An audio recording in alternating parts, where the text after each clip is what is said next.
Assalamualaikum warahmatullahi wabarakatuh. Hai guys, saat ini dunia telah dihebohkan dengan kemunculan coronavirus atau sering dikenal dengan COVID-19 yang berasal dari kota Wuhan, Cina. Sebuah virus yang menyerang manusia dan hewan. Akibat virus ini bisa menyebabkan penyakit infeksi saluran pernafasan mulai flu biasa hingga penyakit yang serius. Semua tingkat kehidupan manusia di semua wilayah dunia tak terkecuali dari dampak yang telah memakan ratusan korban meninggal dunia. Virus ini sangat cepat menyebar, yang menyebabkan tidak hanya negara Cina yang terdampak, namun juga mulai menyebar ke negara-negara lain di dunia, termasuk Indonesia. Pada masa pandemi COVID-19 ini, orang tua berperan penting dalam mendampingi anak.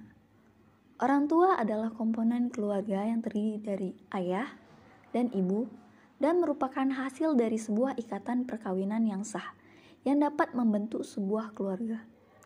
Orang yang bertanggung jawab dalam satu keluarga dalam kehidupan sehari-hari disebut ayah dan ibu, sehingga orang tua mempunyai tanggung jawab untuk mendidik dan membimbing anak-anaknya untuk mencapai tahapan tertentu yang mengantarkan anak untuk siap dalam kehidupan bermasyarakat. Karena orang tua sebagai pelaksana pendidikan dalam keluarga, maka orang tua sebagai pengemban tanggung jawab pendidikan anak usia dini, seorang ayah dan ibu berkewajiban mendidik, mengajarkan, dan menanamkan nilai-nilai kebaikan kepada anak-anaknya. Anak adalah amanat Tuhan yang dibebankan kepada orang tuanya. Oleh karena itu, orang tua harus menjaga, memelihara, dan menyampaikan amanah tersebut. Orang tua memiliki peran penting dalam belajar, salah satunya yaitu dalam hal pengawasan dan bimbingan pada anak. Pengawasan dan bimbingan pada anak wajib dilakukan karena bertujuan untuk mengawasi dan membantu kesulitan pada anak saat belajar. Adapun faktor bimbingan orang tua dalam belajar anak adalah: yang pertama, kesabaran. Orang tua harus memiliki sikap sabar. Orang tua tidak boleh memaksakan jalan pikirannya diberikan kepada anak.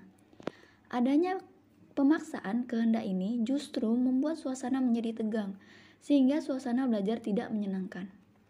Lalu yang kedua, bijaksana. Orang tua harus mempunyai sikap bijaksana dalam membimbing anak belajar. Contohnya seperti harus mengerti kemampuan yang dimiliki anak. Orang tua tidak boleh melakukan tindakan kasar kepada anak, memaksakan kemampuan anak. Adanya tindakan ini justru akan menyebabkan anak gelisah dan takut.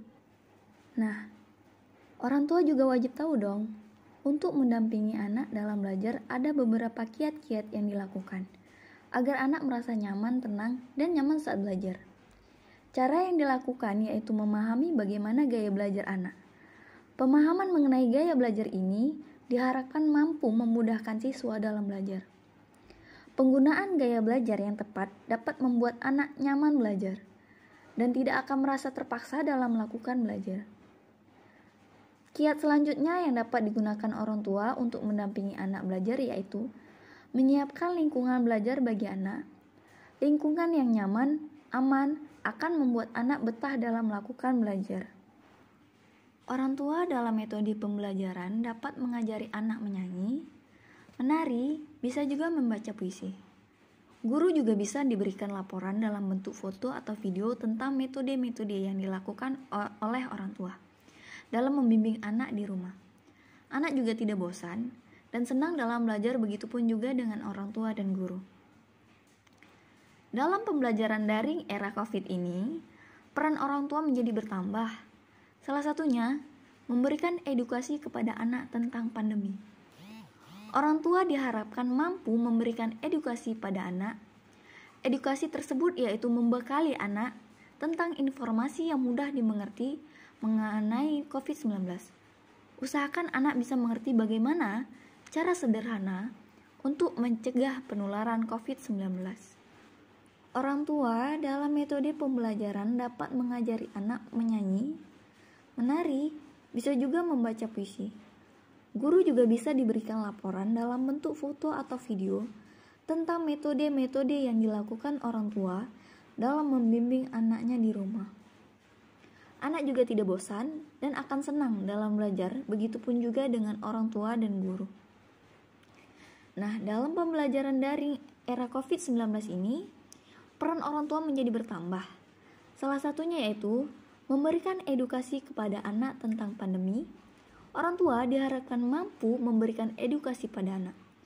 Apakah edukasinya?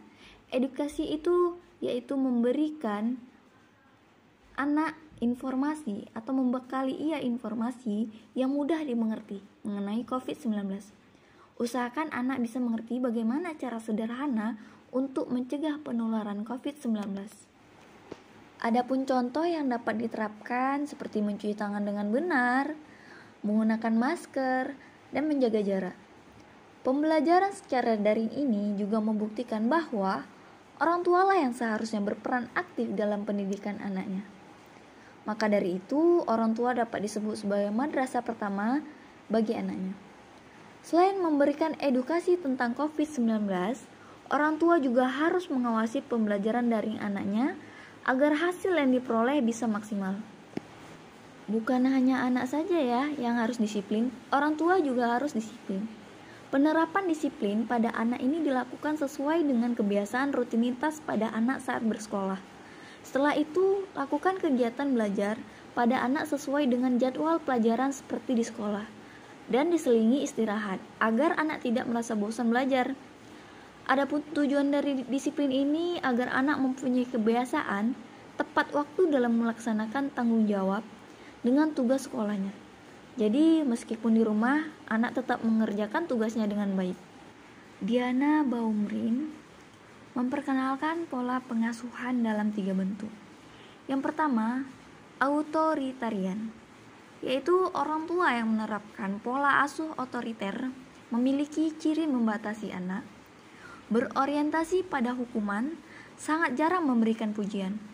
Dalam pengasuhan ini, orang tua berusaha membentuk, mengendalikan, serta mengevaluasi tindakan anak sesuai dengan kehendak orang tua. Dampak dari pola ini sendiri menjadikan anak tidak stabil emosinya, cenderung pasif, tidak mandiri, penuh dengan konflik, kurang percaya diri, dipenuhi rasa khawatir jika tidak sesuai dengan kehendak orang tua, sehingga kurang mengeksplorasi diri dan menghindari tugas-tugas menantang. Lalu yang kedua, permisif. Ini ialah orang tua dengan pengasuhan permisif cenderung sedikit memberikan perintah. Ia jarang menggunakan kekuasaan dalam pencapaian tujuan. Dalam pola asuh ini, orang tua memberikan kebebasan kepada anak, memanjakan anaknya, membiarkan anak melakukan apapun tanpa bimbingan. Lalu apa akibatnya? Akibat dari pengasuhan permisif ini, anak cenderung menjadi pribadi agresif dan impulsif karena memiliki kebebasan berlebihan. Selain itu, anak menjadi pencemas karena bingung apa yang harus dilakukan dan apakah dia sudah melakukan sesuatu yang benar. Dan yang terakhir adalah autoritatif. Orang tua dengan pengasuhan autoritatif disebut dengan orang tua yang demokratis. Dalam pengasuhan, orang tua tetap memiliki standar perilaku dan juga tetap responsif terhadap kebutuhan anak. Ciri pengasuhan demokratis, orang tua mendengarkan pendapat anak, mengarahkan, menghargai, menerapkan standar perilaku dengan jelas dan konsisten, serta tetap mengenali kebutuhan penting bagi anak.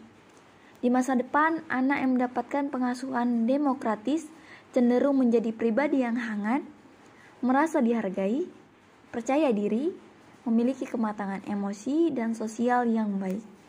Setelah beberapa paparan yang telah saya sampaikan, tentunya tidak kalah penting bahwa dalam menghilangkan kejenuhan anak selama belajar di rumah, orang tua harus memberikan motivasi bahkan membuat kegiatan yang menyebabkan anak nyaman tinggal di rumah. Tentunya itu harus sesuai hal yang dilakukan di rumah sehari-hari seperti membantu orang tua, memasak dengan diajari setiap prosesnya, atau mungkin membuat makanan ringan dengan kreatif anak, namun tentunya dalam pengawasan orang tua. Nah, itu tadi beberapa paparan yang telah saya sampaikan tentang peran orang tua dalam mendampingi anak di masa COVID-19.